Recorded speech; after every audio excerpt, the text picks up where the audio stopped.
Hello everybody, it's me, it's PokemonTripHD, and welcome back to some more Dragalia Lost content. In today's video, we're going to be discussing the meta. I know, it's a really broad topic when I say the meta, but in specific, I mean the new meta in Dragalia Lost. So I actually have a lot of topics I want to discuss about the meta, so I'm probably going to split up, my discussion videos on the meta into different, different videos and different topics.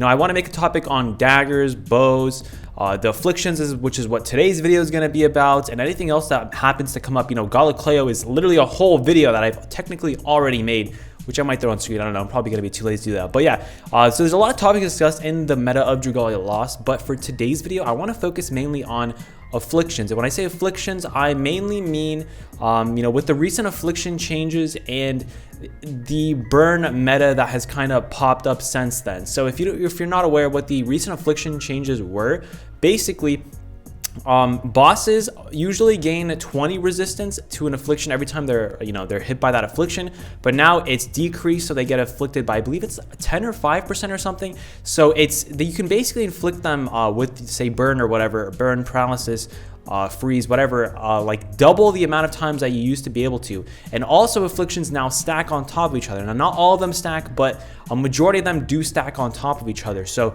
afflictions are way better than they were before. At the beginning of the game, afflictions really had very, very little use. Even adventures that had their entire kit revolving around afflictions, they were just considered bad. Like Hawk and Nefarious, for example, they're considered bad. Now, granted, they're also bows and they have lots of problems of their own, but you get the idea. So that's basically what this video is going to be discussing. Like I said, burn, elegant escort, which is a big topic of discussion for today's video. This is where I'm going to base pretty much most of my discussion, elegant escort. And then I'm also going to be using the DPS simulator just to kind of give some previews to what afflictions could do.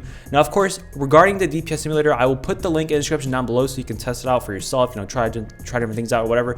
But I also want to make note that the DPS simulator is not 100% accurate. Even though the adventures that are higher on the DPS simulator are definitely the better adventures, they're not going to be better than other adventures depending on, there's a lot of factors in it considering dragon, team setup. Those are probably the two most important ones, as well as your rotations, your worm prints. If you have for specifically Mercurial Gauntlet, which is what this video is going to mainly focus on, the 122nd version of Mercurial Gauntlet, the team setup is huge. If you're using off-element team, someone like Emma, how you see at the top right there, she won't be at the top because, again, if you're using an off-element adventure, she can't get that boost. So there's a lot of things the DPS simulator does not, really fill you in. And you see right here it says condition, buff all team, but it doesn't show you what it means, buff all team. So there's a lot of downsides. Again, dragons, if you transform into dragon, the DPS simulator usually doesn't take that into account, I believe. So I believe it doesn't take that into account. So there's a lot of different factors, like I said. So the DPS simulator is not 100% accurate, but it is a good starting point to show which adventures and what really works and what doesn't work on those adventures and etc. So yeah, I will be talking about the DPS simulator a bit, but for now I do want to focus on Valentine's Ezolith. So Valentine's Ezolith has actually seen a lot of use recently, and specifically Mercurial Gauntlet Light and other Mercurial Gauntlet levels as well. She works just, not water. You don't want to bring a flame adventure to water, but Valentine's Ezolith in Elegant Escort. Now, these two are basically hand in hand together. Now, first, I do want to discuss Valentine's Ezolith. Why is Valentine's Ezolith getting so much use? Now, if you're not aware, Valentine's Ezolith is, like I said, a support unit. You do want to promote to 5 stars if you can, because that's going to make her much better. The reason is because her skill 1 inflicts burn. Now, the DPS on these two skills don't really matter. Of course, damage is nice, but the main thing she does, so she inflicts burn with her skill 1. Again, the afflictions buff, meaning that you can inflict burn more often. And again, burn stacks on top of each other, so you're not going to waste any burns if you get, 2 skill 1s ready. Well, not 2 skill 1s, but you know what I mean. Like, use a skill 1, then you get ready again, and these already burned. You know what I mean? And then her skill 2 reduces defense. Now, it's not 100% chance, but it does reduce defense, which is, again, it ups DPS for the entire team a lot. So even if you use her off element, she's going to lower Fafnir's defense, and then your rest of the team can DPS in on him. She's also a bow, which means she brings the skill haste ability to the team, and then her abilities don't really matter too much because, again, you're not using her for her personal DPS. Again, her personal DPS does boost the team up a little bit, but the main reason you're going to be using her is for, again, the skill haste ability 15% skill haste is nothing to laugh at, especially if you're using Natalie. I made a discussion video on Natalie and Ayasu. Natalie needs that 15% skill haste to get her skill 1 off within 2 full 5-hit combos, and it really ups your DPS if you have skill haste on her. So that skill haste is amazing for the entire team. Again, it's not just her, the entire team. Her skill 1 inflicts burn, stacks on top of each other, really nice, and then her skill 2 reduces defense. Again, that's really nice, but inflicting burn also goes hand in hand with Elegant Escort, which has Burning Punisher plus 30%. So basically, if an enemy is burned, you will be doing 30% more damage to that enemy. And again, this 30% is multiplicative, I believe. So whatever your DPS is, you're doing 30% more, which is insane. You know, skill damage worm prints are technically the best worm prints in the game, and that's only your skills plus 30%. That's nothing else plus 30%, just your skills. So that really goes to show how strong Burning Punisher is. Your entire DPS is plus 30%. Now, the only downside is you need to have the enemy burned. But again, with Valentine's Ezreal, her skill 1 only costs 2700 SP. Again, you have skill haste and any other skill haste things you have on, or prep or whatever. If you're running chocolate tears on her, you're gonna get that burn off literally as soon as the match starts. You're gonna get that burn off. So it's really, really good. And again, Burning Punisher is gonna increase. Again, we've gotten 2 copies of Elegant Escorts. Because we've had the Valentine's event, the original one in February, and then we had a rerun of the Valentine's event. I believe it was it July or August or something when we had that rerun? But yeah, we've had a rerun, so we've had 2 Elegant Escort copies given out to us. Now this is a real topic for discussion, because are we ever gonna get another Burning Punisher print? It's really going to be tough to think if we will ever get another Burning Punisher print. Or I will talk about the other afflictions in a second, but specifically Burning Punisher, it increases 2 of your teammates' DPS plus 30%, which is ridiculously strong. For adventures like specifically for Light Mercurial Gauntlet, Natalie deals insane DPS by herself. Adding another 30% damage is going to be ridiculous. And again, if you have a Galacleo, she already deals insane damage. Adding another 30% on top of that is going to... That's 2 adventurers who already have amazing DPS just gone through the roof.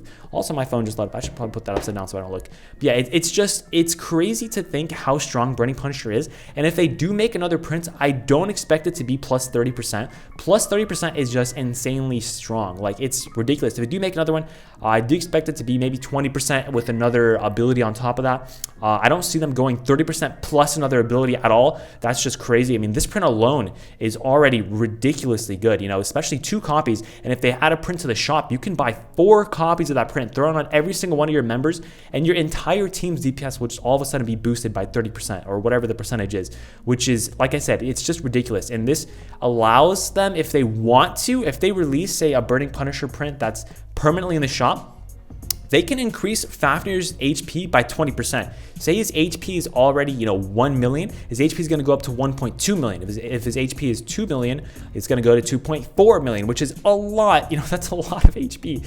Or whatever increase they want to do. It's crazy to think how strong afflictions have gotten because of the buff. And because of mainly, for burn in specific, this worm print right here is just so strong. And you have to keep in mind, burn also deals DPS by itself. Look at Valentine's Ezreal thing. It ticks and deals damage. Does 88.3% damage every 4 seconds. So it's already doing damage, and then your entire team's DPS is going to be increased. It's crazy to think about. I'm just repeating myself at this point, but like it's so strong. Now, in specific, I do want to show off, every single adventure can take advantage of this. I'm not really going to go over the flame adventures. I just want to really quickly say that, Valentine's Ezreal is way down here when it comes to DPS, which I really, this is, like I said, the DPS simulator has, it doesn't do a good job at telling you how strong a teammate can be, because Valentine's Ezreal off meta, or not off meta, but off element, if you're Light Mercurial Gauntlet, you put her on the team, you throw 2 of those Elegant Escort copies, not on her,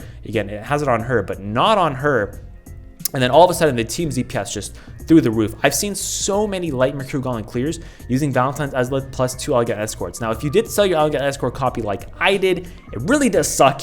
I haven't cleared Light Mercurial Gauntlet yet, mainly because I haven't really been able to put in the time. But 2 Elegant Escort copies makes it super easy. So again, if you don't have them, they might release one in the future, but if they do, they're gonna have to balance the Fafnir's HP or whatever they do based on the fact that you can get an extra 30% DPS increase all across the board on all of your members. So it's just crazy to think about, how strong afflictions have gotten. Now, I also do want to quickly discuss the other elements, not flame. Let's actually discuss water. So I believe this is going to show flame and water. Yeah, we want to discuss just water. So first of all, water. What afflictions can water do? They have bog and they have freeze. So bog doesn't stack, and bog is already super strong by itself. So I'm not going to even think about bog. I do want to discuss freeze really quickly though. We don't have that many adventures that can really inflict freeze. Only one I can think of off the top of my head is Fjorm, and that she inflicts freeze. But again, Fjorm specifically for Mercurial Gauntlet isn't that great. She brings really no support to the team besides her, of course, like I said, freeze. And again, her skill 2, you can't even use it because you don't want to get hit. And if you do get hit, it's probably going to kill everyone else on your team besides Fjorm. So again, that makes her last bravery useless as well. She's not like Natalie where she can purposely bring her HP down. So honestly, for water, I don't see too much potential with them, adding a freezing Punisher print. Even if they do, it probably won't be that strong. So I'm not going to really discuss water too much, but let's discuss wind really quickly. Since wind actually has a couple afflictions. Now, I say afflictions, they have also the thing kind of, there we go. It kind of glitched out for a second, but wind has a couple things that can do. Now, first of all, bleed is also in wind. It's in shadow, but it's also in wind.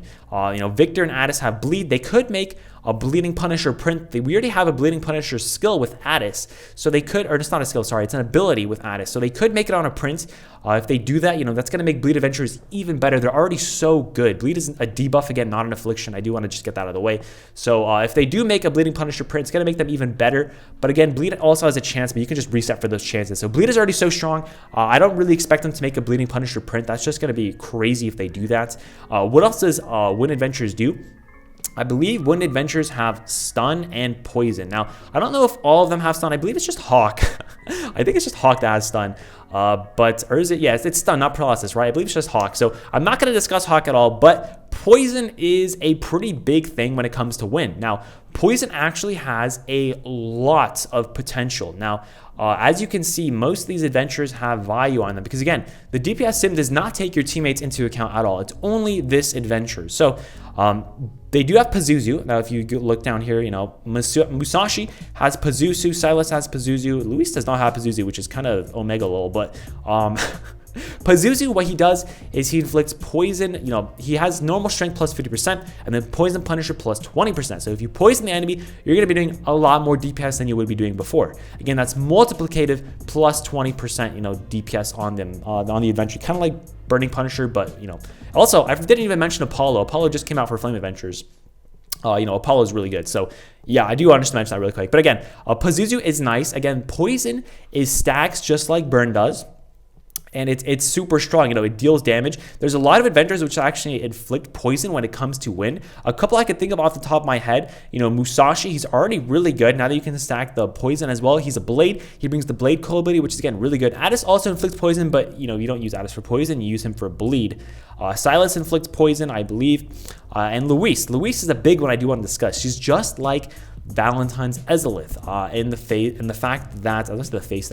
fact that she inflicts poison, she's a bow, and she actually takes advantage of her own poison by dealing more DPS against the poisoned enemy because I believe her skill 2 deals more damage to poisoned enemies. So I stack Pazuzu on that, you're gonna be doing insane DPS. You might want to use Vayu instead though because it looks like Vayu's better, but I don't know. Luis has a ton of potential when it comes to that, and again, they can make a brand new adventure with afflictions that just is even stronger. So there's so much potential when it comes to that. There's also Eleonora. I didn't even talk about Eleonora. Eleonora also inflicts poison. So that's again another bow which adds skill haste that can inflict poison and bring some support capabilities to the team. So there's a lot of potential that they can do. The main question is, will it be stronger than Noelle on the team? And the thing is, yes, if you're running off element. If you're running wind, you're probably just going to want to run Noelle. Maybe run both Noelle and Luis, you might want to run both. But for wind adventures only, Noelle is going to be better. But if you're running off element teams, that's where I feel like this strategy really does shine.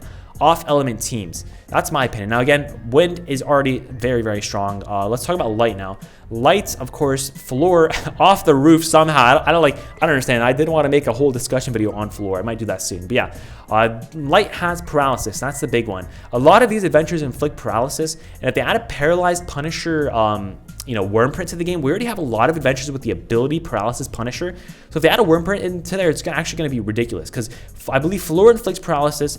I think Albert does with his with his 4 strikes or something. I'm not really sure exactly, but I know Summer Cleo does, Yachio does, and I believe Annalie is like stun or something. So yeah, those are the main ones I can think of. I don't know if Beautician Zardin or what's his name, this guy, Fritz does also, but yeah, let's mainly discuss Summer Cleo and Floor. They're already so strong. Again, they bring nice abilities to the team, whether it be Skill Haste or Yachio with their Blade or Floor with Dagger. We don't have that many good daggers. Floor is one of the only few really strong daggers in the game. Alex is probably like the only other one that I can think of off the top of my head. So yeah, Floor is insanely good. Paralysis, she brings the Dagger ability. And then I believe she has Paralyzed Punisher as well. So it's just really strong. You can check right here. Skill 1 Paralysis, Skill 1 Boost, all this stuff that are there. So it's just, there's so much potential when it comes to this. The main one I want to discuss though is, or not the main one, but what I do want to also know is that Shadow has really like no redeeming things. And then they have blindness. But again, I believe it's just Nefaria and Norwin that have blindness. And they're not really that good right now. So in the future, they might be good. But at the moment, they're really not that good. So yeah, I kind of got out all the things I want to say. I just want to say that, Burn Punisher is such a good strat that I don't expect them to make Eddie Prince permanently in the shop because it's just so strong. That's the thing I want to say. I don't really expect them. They might expand, give out a free, Welfare Prince, just one copy for like Poison Punisher or Blindness Punisher or, Paralyzed Punisher, whatever they want to do. But I feel like if they add something to the shop, it's going to be a mistake because it's going to be a mistake if they do that because, like I said, it's just so strong. And I don't know what they're going to do. Maybe I don't think they're going to patch this or fix it or anyway, but I really don't expect them to give us another Elegant Escort like ever. Because if they do, like I said, I've talked about this so many times already. I just keep on repeating myself. Again, let me know your thoughts on the new meta in the comment section down below. I really do want to hear and listen. Yeah, thank you guys so much for watching. Let me know your thoughts in the comment section down below. What do you think about the afflictions? What are your thoughts on anything? Do you have any discussion topic you want me to discuss? Let me know in the comment section down below. Thank you guys so much for watching. Have a great day. Until next time, have a nice trip.